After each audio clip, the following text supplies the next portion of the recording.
The opening shot of Spectre is absolutely superb.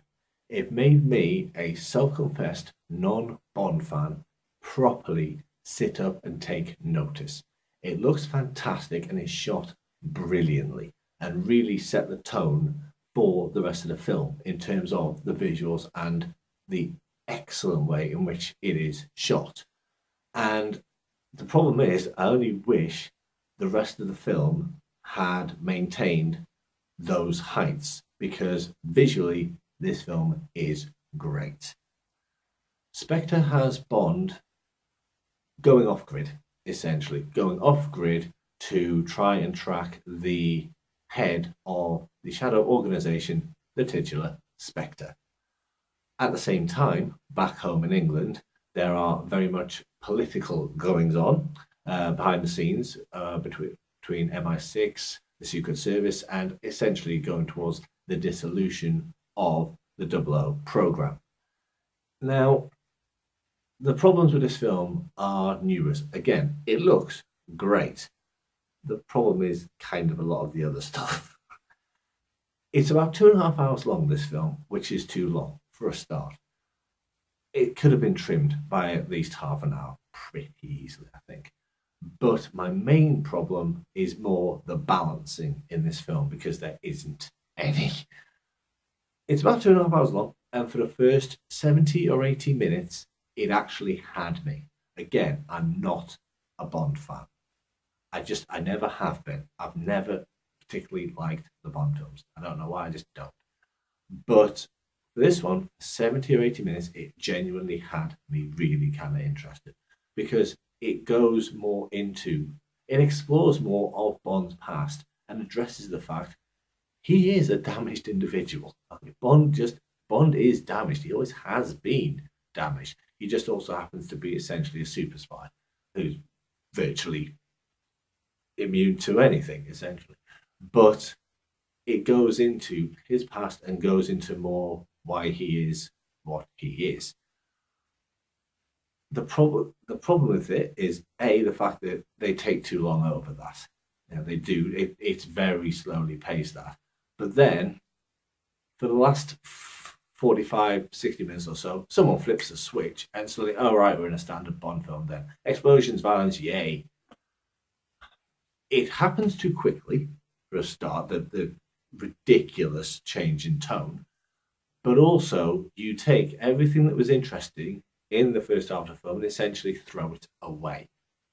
Linked into this are the treatment of our bad guys, Mr. Hinks and Oberhauser. This is a 2.5 hour long film. Mr. Hinks is in it for all of about 10 minutes, and Oberhauser is in it for about 10 or 15. Now, to be fair to Mr. Hinks, he, for the time he's on screen, is pretty much a badass.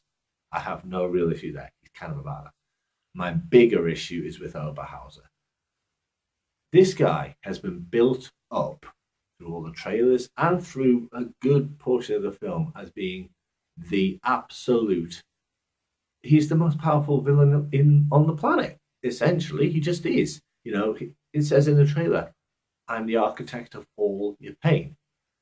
That's quite a big statement to make, and considering he is the head of the most powerful shadow organization on the planet, he must have a brain. And yet, for the 10 or 15 minutes he's in this film, I think pretty much every single decision he makes is bad. Every decision, you kind of go, why? Why would you do that? Just no, use that thing just for once, please. I know you expect it to a certain extent in Bond films, but come on. It gets to the point where, seriously, if this wasn't a Bond film, everyone would be complaining about shoddy writing for your bad guy. So why is it allowed in a Bond film? That's what I don't get, and that's what annoys me. In terms of performances, Dave Bautista as Mr. Hinks is pretty decent. He does what he has to do. Christoph Waltz as Oberhauser, he does his best. He really does his best. I'm a big fan of Christoph Waltz, but he's working against a poor script. For Oberhauser, the script is just plain poor. Daniel Craig is Bond. He owns this role now. Again, non-Bond fan, he owns Bond now. There are rumours he won't be back again, and even I will think that is a disappointment because he bloody owns this now. And Leia Seydoux is a great Bond girl because she more than holds her own. In a very male-dominated world, as the Bond films are, she very much more than holds her own. She was a real highlight in this film. They do seem to be going down again the route of, will she be the one to take him away from this world?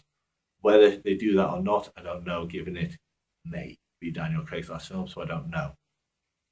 But I thoroughly enjoyed her being in it regardless.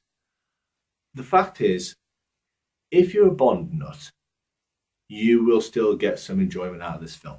You will, because especially at the end of it, it is a standard Bond film and you get kind of what you pay for.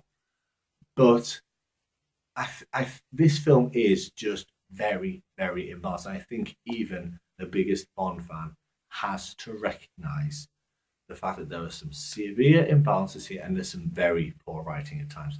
I mean, there were scenes where I laughed twice out loud at scenes I wasn't supposed to laugh at. Just go, seriously, really, you go, no, okay, just no. So to me, I'm never going to be a Bond film, so I'm never going to think a Bond fan even. So I'm never going to think a Bond fan film is absolutely incredible. But this, I think, it doesn't hit the heights that even other Bond fans think it would. And they need to get better writing in them. They need to get writing that is on a par with the visuals, the cinematography, and the performances people are trying to give. This one doesn't do that.